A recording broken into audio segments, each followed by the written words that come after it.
नमस्कार दोस्तों, कविता Yadav YouTube channel पर आप सभी का स्वागत है। संपूर्ण हिंदी विषय की तैयारी को आगे बढ़ाते हुए अभी हाल ही में होने वाली परीक्षाओं को ध्यान में रखते हुए हिंदी साहित्य के व्याख्या सहित महत्वपूर्ण प्रश्नों के संग्रह को आगे बढ़ाते हुए क्लास नंबर 13 के माध्यम से हम और अन्य महत्वपूर्ण प्रश्नों को करने की कोशिश करेंगे। तो ज़्यादा टाइम वेस्ट न करते हुए शुरुआत कर लेते हैं आज की क्लास की, क्योंकि निरंतर अभ्यास ही सफलता का राज है। सफलता का राज क्या है? निरंतर अभ्यास। इसी उद्देश्य के साथ अधिक से अधिक प्रश्नों का अभ्यास करते हुए हम आगे बढ़ रहे हैं। किसी भी स्टेट के अंतर्गत होने वाली टीजीटी पीजीटी हिंदी संबंधी परीक्षा हो, एनटीए नेट की परीक्षा हो या कोई अदर परीक्षा हो जिसमें हिंदी साहित्य संबंधी प्रश्न पूछे जाते हैं, उन सभी विद्यार्थियों के लिए ये क्लास काफ़ी मददगार साबित होगी। तो देख लेते हैं प्रश्न नंबर 1।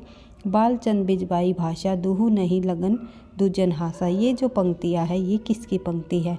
तो ये पंक्तियाँ है प्रसिद्ध कवि आदिकाल के जो प्रसिद्ध कवि हुए हैं हमारे विद्यापति जी द्वारा ये पंक्तियाँ लिखी गई। तो मैथिल कोकिल भी कहा जाता है विद्यापति को, और मैथिल कोकिल विद्यापति संस्कृत और मैथिली और अवहट के तीनों भाषाओं के जो प्रकांड विद्वान माने जाते हैं, पंडित माने जाते हैं। यानी कि संस्कृत में भी इन्होंने काफ़ी रचनाएं लिखी है, मैथिली भाषा में भी रचनाएं लिखी है और अवहट में भी रचनाएं लिखी हैं। उन्होंने 1 दर्जन ग्रंथों का परिणयन किया है, जिसमें कि कीर्तिलता और कीर्ति पताका और पदावली उनकी प्रमुख रचनाएं हैं।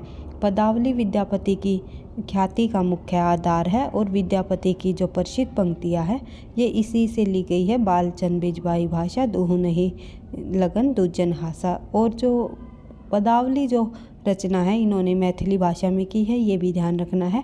और कीर्तिलता और कीर्ति पताका ये दोनों जो रचनाएं हैं इनकी अवहट भाषा की है। तो आपको ध्यान रखना है, इनकी रचनाओं की भाषा भी कई बार पूछ लेते हैं। पदावली किस भाषा की है? मैथिली भाषा की। और कीर्तिलता और कीर्ति पताका दोनों की दोनों ये जो है इनकी अवहट भाषा की रचनाएं हैं, ये आपको ध्यान रखना है। इसके बाद आगे बढ़ते हैं तो देखते हैं विद्यापति का जन्म 1392 ईस्वी, मृत्यु 1448 ईस्वी।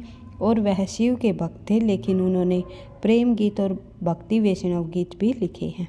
उसके बाद देखते हैं प्रश्न नंबर 2। किस रासो काव्य की कथा का वर्णन सुख सुखी के द्वारा किया गया? यानी सुख सुखी संवाद के रूप में हमें किस रासो ग्रंथ का वर्णन मिलता है, ये आपको बताना है। तो आंसर हो जाएगा हमारा पृथ्वीराज रासो। ये प्रश्न काफ़ी बार पूछा जा चुका है परीक्षाओं में, तो इम्पोर्टेंट प्रश्न है, आपको ध्यान रखना है। सुख सुखी संवाद के रूप में पृथ्वीराज रासो की कथा का वर्णन किया गया है। और एक है हमारा भृंग भरंगी संवाद। तो इस संवाद के रूप में भृंग भरंगी संवाद के रूप में जो है विद्यापति की कीर्तिलता रचना का जो है वर्णन किया गया है, ये आपको ध्यान रखना। इस प्रश्न से संबंधित कुछ और अन्य तथ्य जब हम देखें तो हजारी प्रसाद द्विवेदी के अनुसार ये कथन कहा गया है कि पृथ्वीराज रासो की रचना सुख सुखी संवाद के रूप में हुई।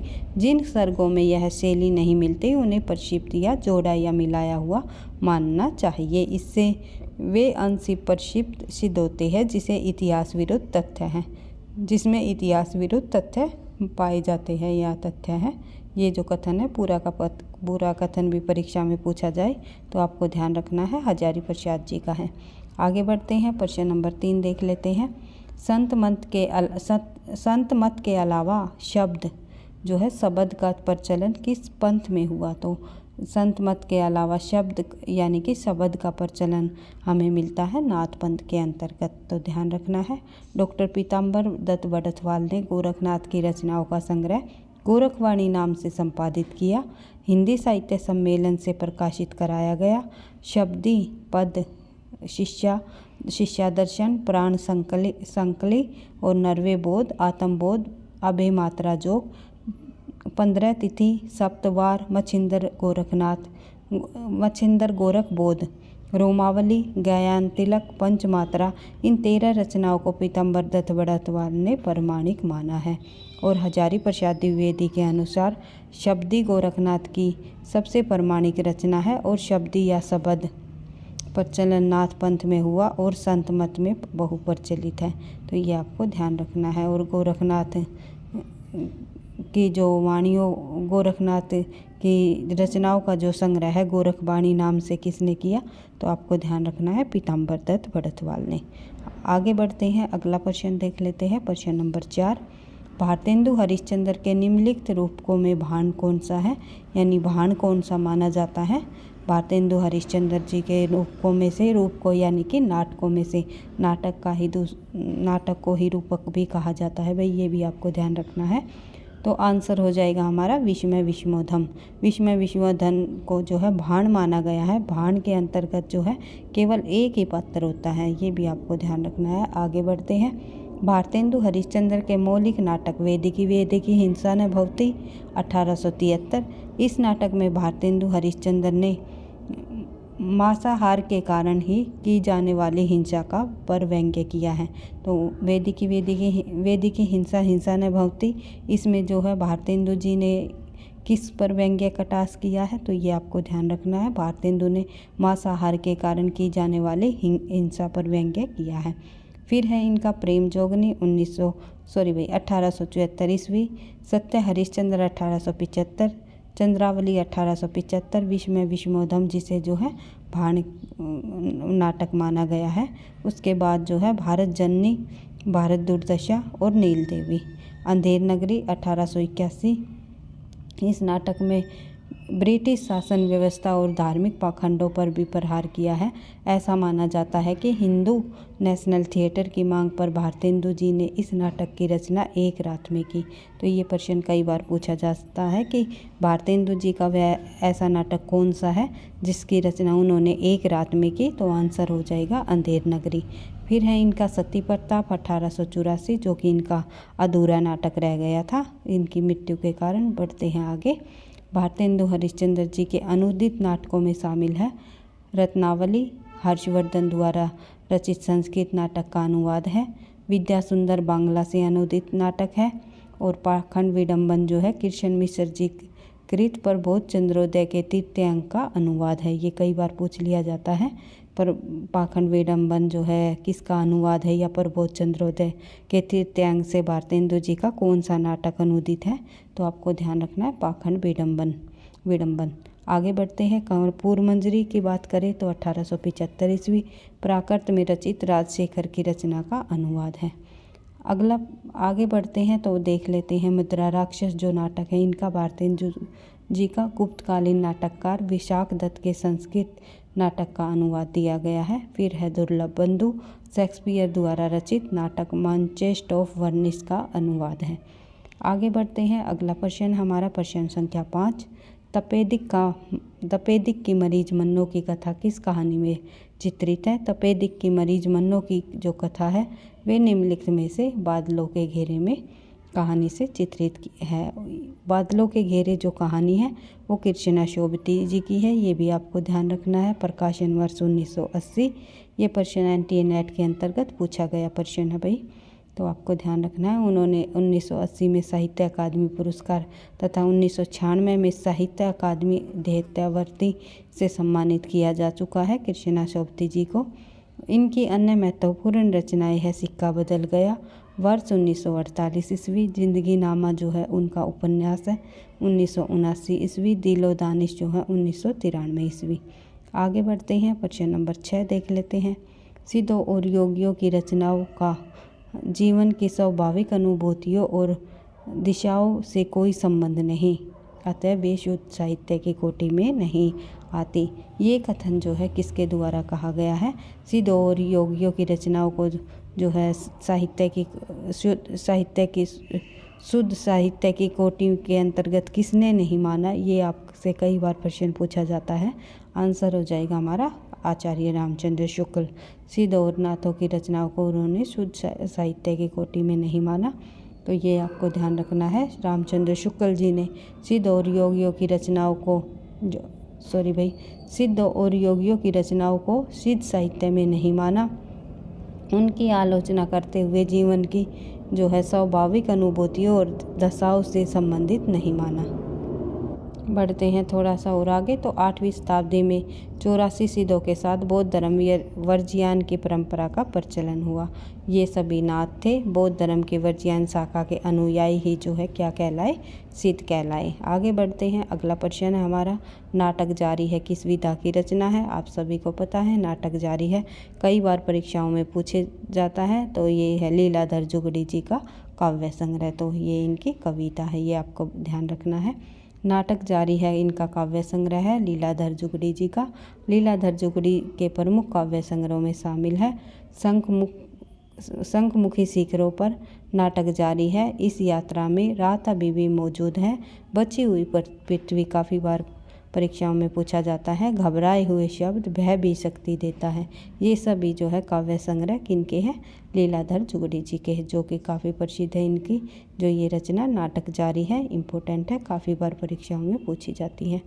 आगे बढ़ते हैं। अगला प्रश्न देख लेते हैं। प्रश्न नंबर 8, झूला नट उपन्यास के रचनाकार का नाम बताइए। झूला नट जो उपन्यास है उनके रचनाकार का नाम है मैत्री पुष्पा।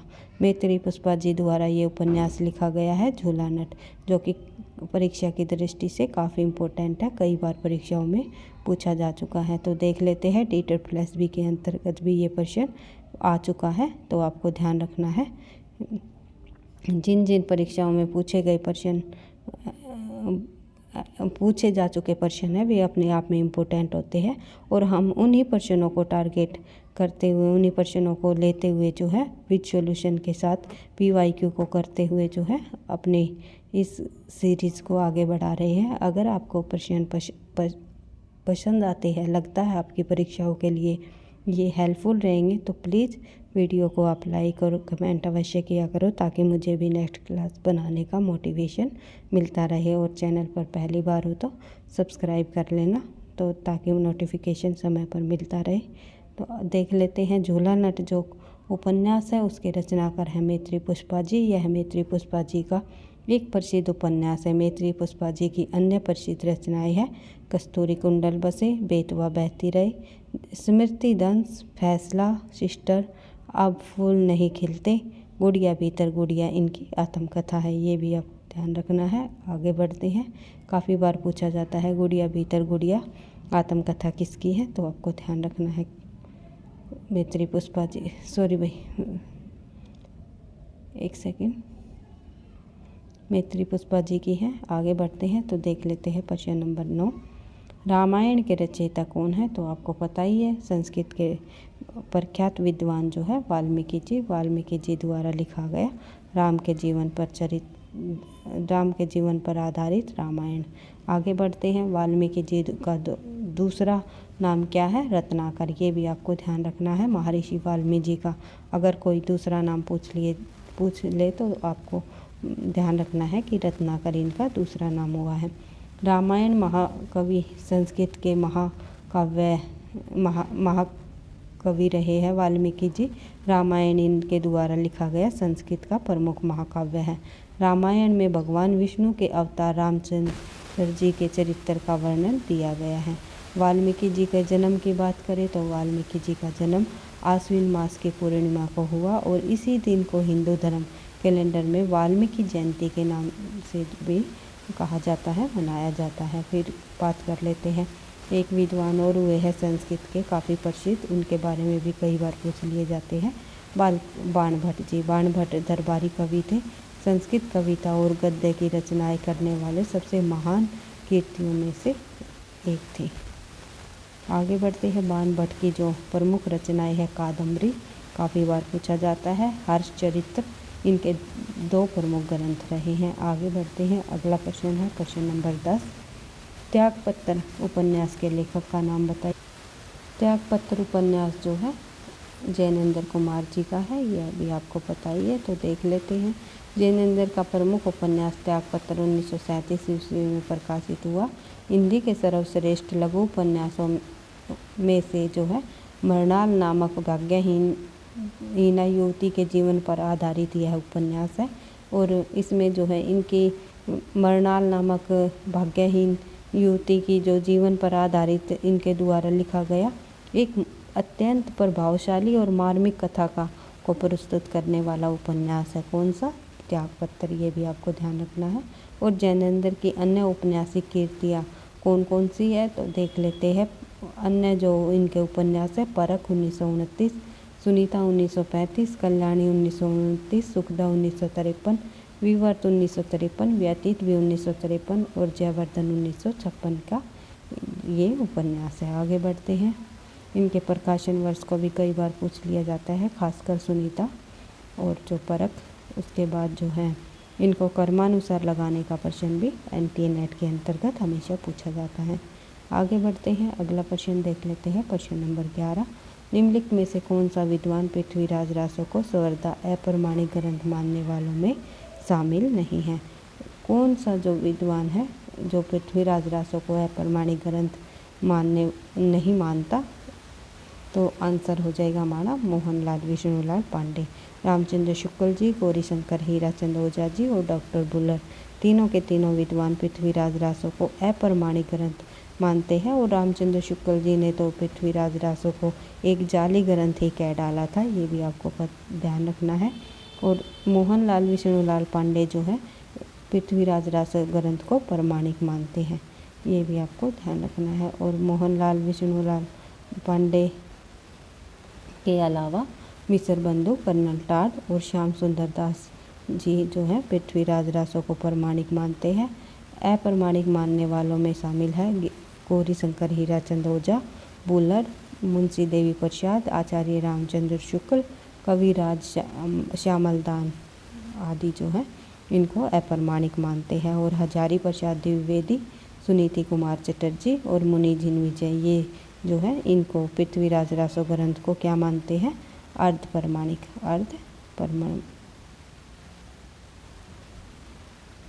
आई होप आप समझ गए होंगे, क्योंकि अर्ध प्रमाणिक जो है उन्होंने माना है पृथ्वीराज रासो का जो है पूर्व का भाग तो काल्पनिक है, लेकिन जो है उत्तर भाग यानी कि बाद का भाग जो है ऐतिहासिक है। तो इस प्रकार से हजारी प्रसाद द्विवेदी ने पृथ्वीराज रासो ग्रंथ को अर्ध प्रमाणिक माना है। आगे बढ़ते हैं। प्रश्न नंबर 12, मीराबाई की उपासना किस प्रकार की थी? तो मीराबाई की उपासना आपको पता ही है, माधुर्य भाव की रही है। मीराबाई की उपासना माधुर्य भाव की थी, अर्थात वे अपने इष्ट देव श्री कृष्ण की भावना प्रियतम या पति के रूप में करती थी। और इन्हें जो है खुले मैदान मंदिरों में पुरुषों के सामने जाने से मना किया जाता था। तब वे कहती थी कि कृष्ण के अतिरिक्त पुरुष है ही कौन जिसके सामने मैं लज्जा करूं। मीराबाई का नाम भारत के प्रधान भक्तों में से एक है और इनका गुणगान नाभाजी, ध्रुवदास, व्यास जी, मलुकदास जो है आदि भक्तों में किया गया है। इनके कुछ पद जो है राजस्थानी मिश्रित भाषा में पाए जाते हैं और कुछ विशुद्ध साहित्यिक ब्रज भाषा में, पर सब में प्रेम की तालीनता समान रूप से हमें देखने को मिलती है।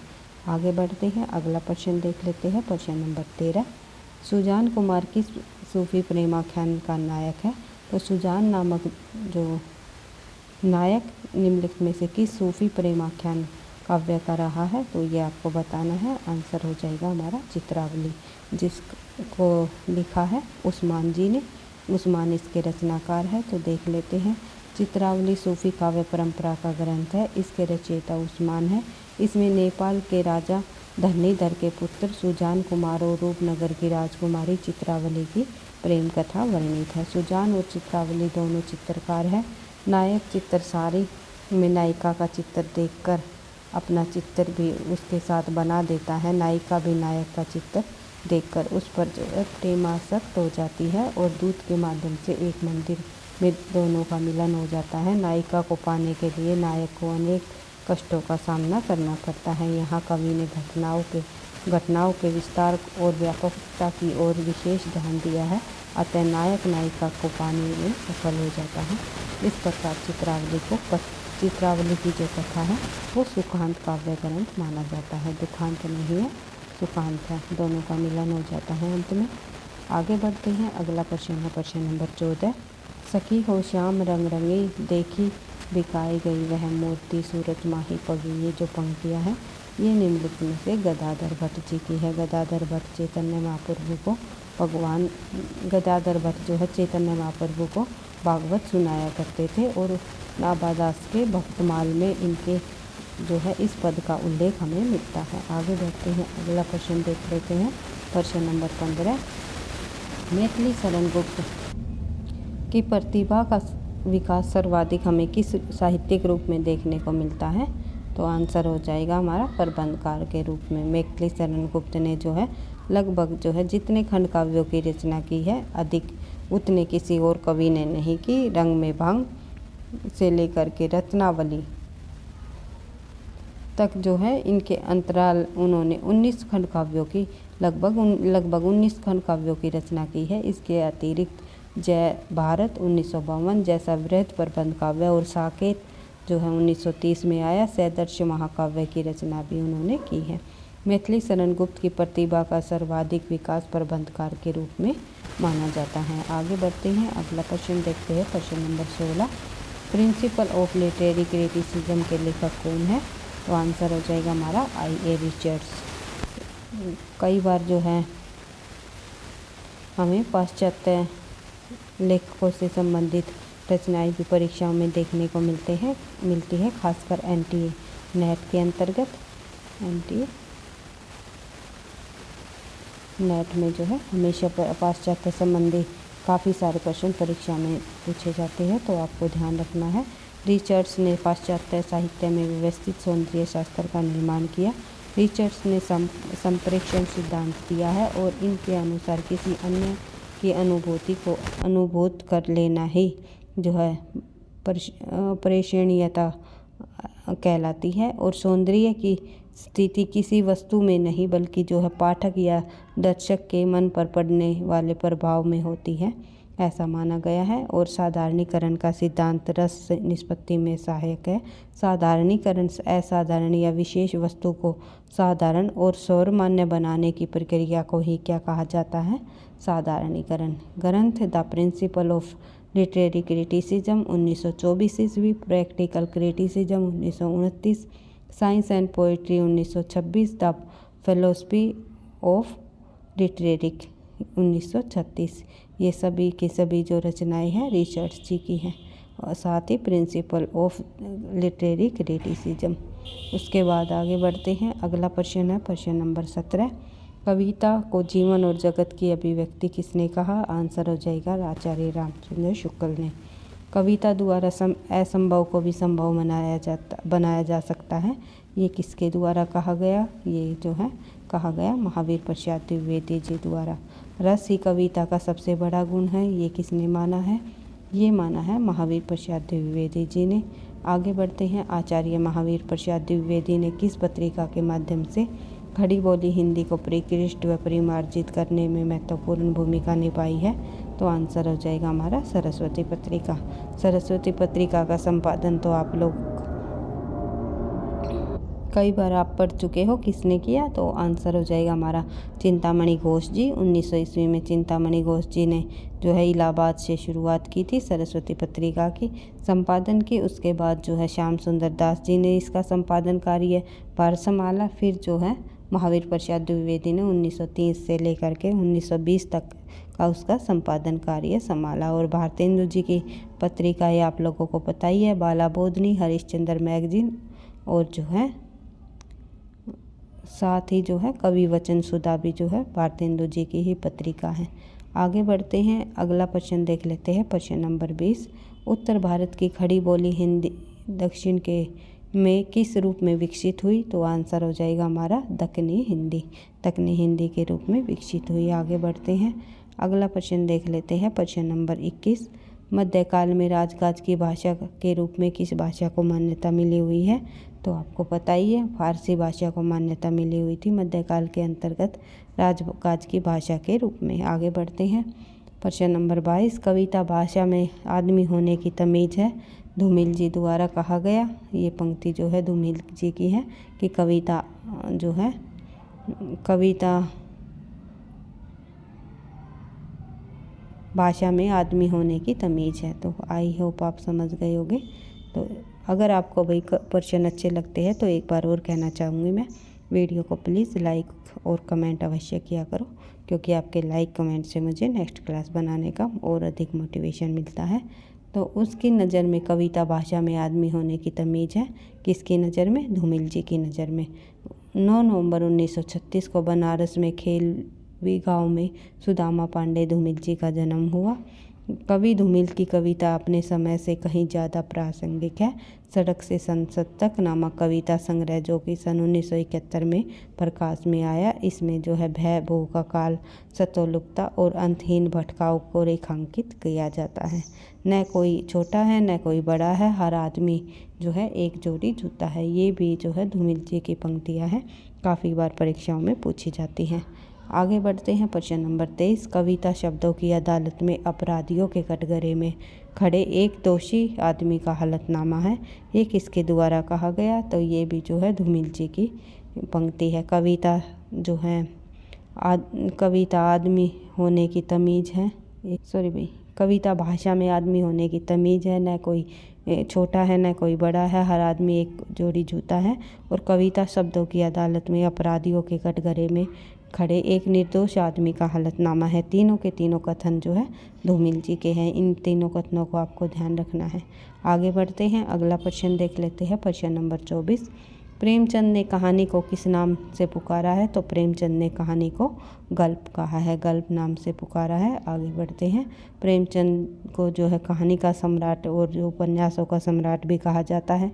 लगभग प्रेमचंद जी ने 300 कहानियों की रचना की, 15 उपन्यासों की रचना की, 3 उनके द्वारा लिखे गए नाटक है, प्रेम की वेदी, करबला और संग्राम। उसके बाद 10 उनके अनुवाद की हुई रचनाएं हैं। 7 बाल पुस्तकों के माध्यम से उन्होंने जन साधारण की भावना, तत्कालीन परिस्थिति और समस्याओं का मार्मिक चित्रण भी किया है।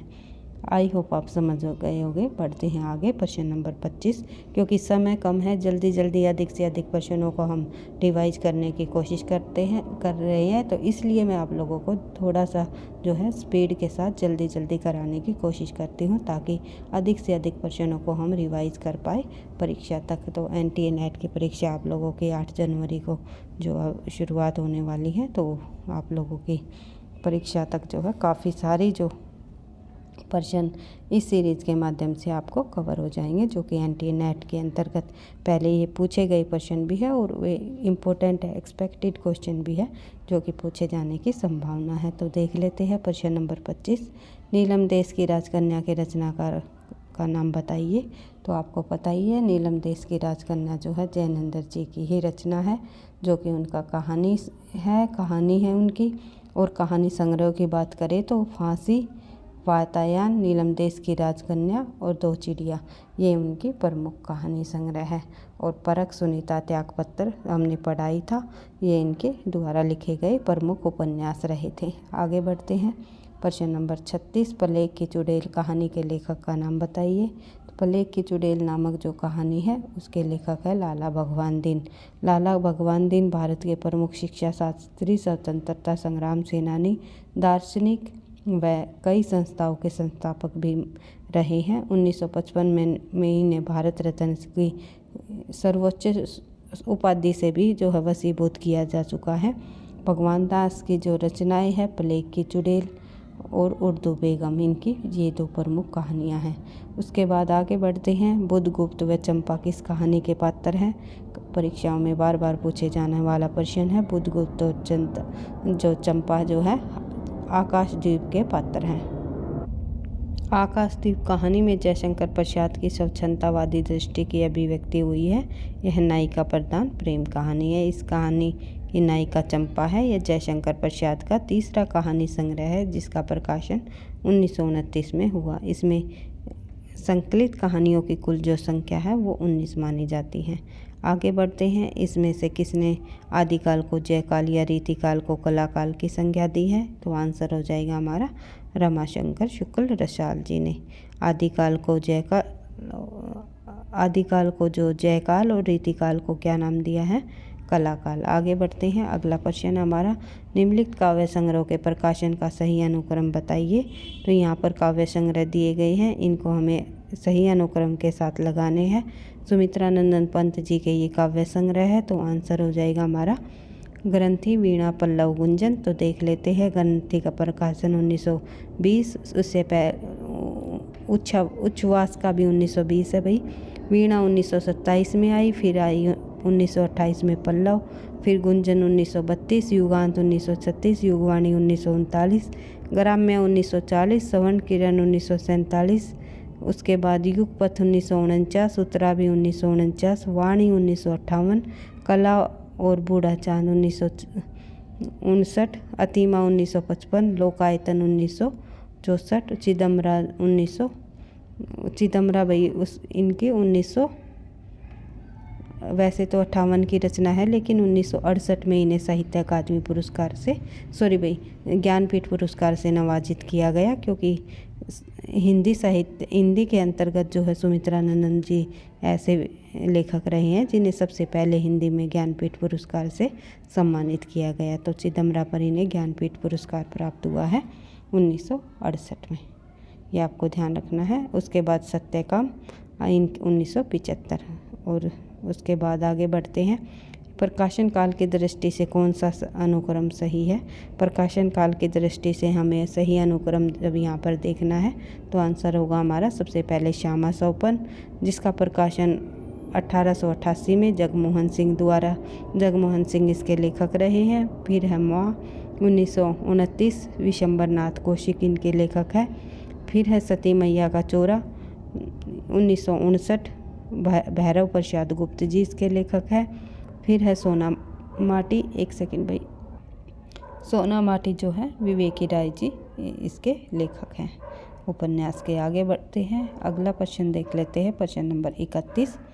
कालक्रम की दृष्टि से निम्नलिखित कहानियों का सही अनुक्रम बताइए। यहाँ पर भी कहानी दी गई है, तो आंसर हो जाएगा हमारा सुखमय जीवन, ममता, फिर गूंगे, जिंदगी और जोक। ये जो है कालक्रमानुसार कहानी को आप लगा सकते हो। इन कहानी के कहानीकार जब हम यहाँ पर देखें तो सुखमय जीवन 1911 की कहानी चंद्रधर शर्मा गुलेरी जी द्वारा लिखी गई। ममता जो है 1929 जयशंकर प्रसाद जी की है।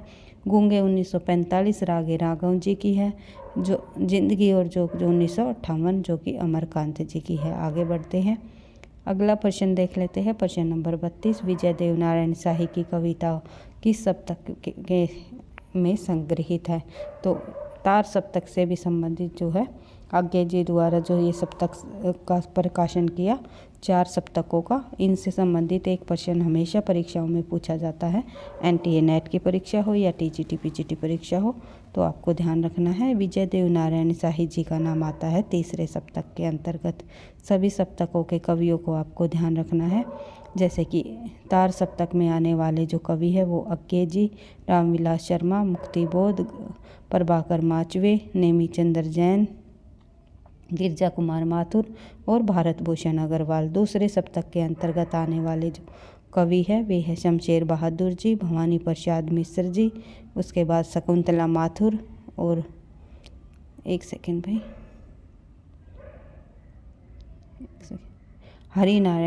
हरिनारायण व्यास धन, उसके बाद जो है हरिनारायण यानी कि घनश्याम व्यास, हरिनारायण का दूसरा ही नाम है घनश्याम व्यास। उसके बाद नरेश मेहता, धर्मवीर भारती, रघुवीर साहे। तीसरे सप्तक के अंतर्गत आते हैं हमारे कवि प्रयाग नारायण त्रिपाठी जी, मदन वात्स्यायन जी, विजय देव नारायण शाही जी और जो कुंवर नारायण, सर्वेश्वर दयाल सक्सेना जी, केदारनाथ सिंह और कीर्ति चौधरी। उसके बाद जो है चौथे सप्तक के अंतर्गत आने वाले जो कवि है वे है अवधेश कुमार, राजकुमार, शवदेश भारती, नंद किशोर आचार्य, सुमन राजे, श्री राम शर्मा, राजेंद्र किशोर आदि। आगे बढ़ते हैं, प्रश्न नंबर 33 देख लेते हैं। वही प्रश्न नंबर 33 में पूछा गया है निम्नलिखित में से कौन सा युगम असंगत है? इनमें से जो असंगत युगम हमें बताना है। आंसर हो जाएगा हमारा कृष्ण गीतावली जो है सूरदास की रचना नहीं है बल्कि तुलसीदास जी की है, ये आपको पता ही है। तो और अन्य यहाँ पर रचनाएं देखें तो बरवे रामायण जो रचना है वो तुलसीदास जी द्वारा लिखी गई है। बरवे नाई का भेद जो है रहीमदास जी की रचना है। कृष्ण गीतावली जो रचना है वो तुलसीदास जी की है, सूरदास की नहीं है। साहित्य लहरी, सूरसारावली जो ये रचनाएं है ये सूरदास जी की है। उसके बाद विज्ञान गीता जो रचना है वो केशवदास जी की है। आगे बढ़ते हैं, प्रश्न नंबर 34 देख लेते हैं। इनमें से भी जो है निम्नलिखित में से इनको भी हमें असंगत जोड़ा यहाँ पर छांटना है। माधवी जो है, माधवी नाटक जो है दूधनाथ सिंह का नहीं है। आंसर हो जाएगा हमारा ए, क्योंकि ये नाटक जो है भीष्म साहनी जी का है। इसके अलावा द्रौपदी नाटक जो सुरेंद्र वर्मा जी का है, उत्तर प्रियदर्शी अज्ञे जी का है। मृणाल जो है एक और अजनबी जो है मुर्तला गर्ग जी का है। तो इस प्रकार से हम देख लेते हैं। माधवी 1955 में भीष्म साहनी जी द्वारा लिखा गया नाटक है।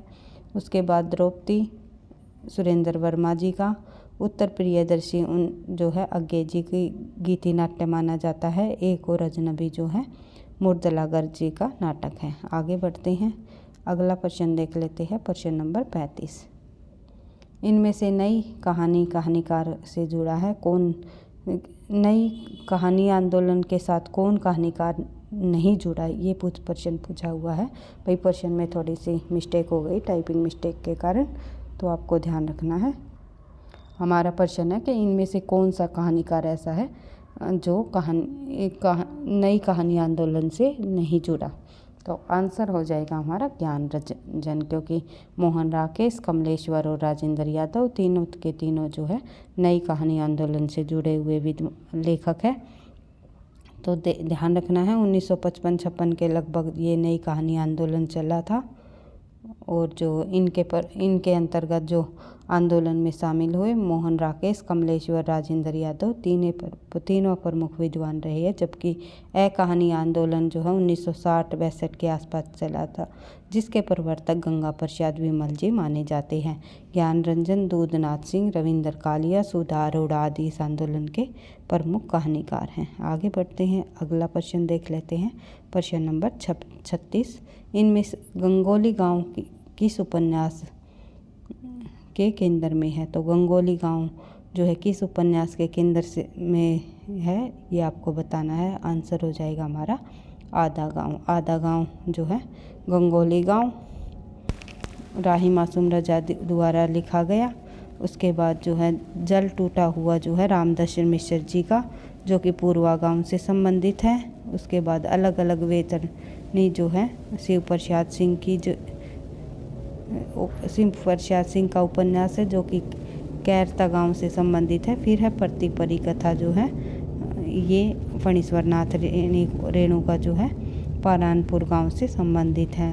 उसके बाद आगे बढ़ते हैं, और फणीश्वर नाथ रेणुका जो मैला आंचल उपन्यास है वो मैरीगंज से संबंधित है। तो आपको ध्यान रखना है कि किस गांव का संबंध है या किस गांव के केंद्र में रख करके जो कथा वस्तु को आगे बढ़ाया है। तो आगे बढ़ते हैं, अगला प्रश्न है प्रश्न नंबर 37। कोर्ट मार्शल नाटक समाज की किस समस्या पर आधारित है। कोर्ट मार्शल नाटक जो है समाज की जो है जातिवाद समस्या पर आधारित नाटक है। और ये जो किसका है कोर्ट मार्शल नाटक, ये है स्वदेश दीपक जी का।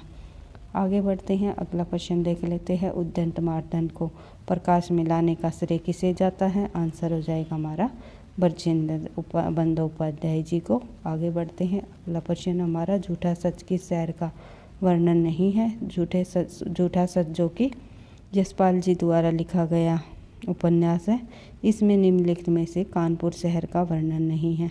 आगे बढ़ते हैं, अगला प्रश्न देख लेते हैं।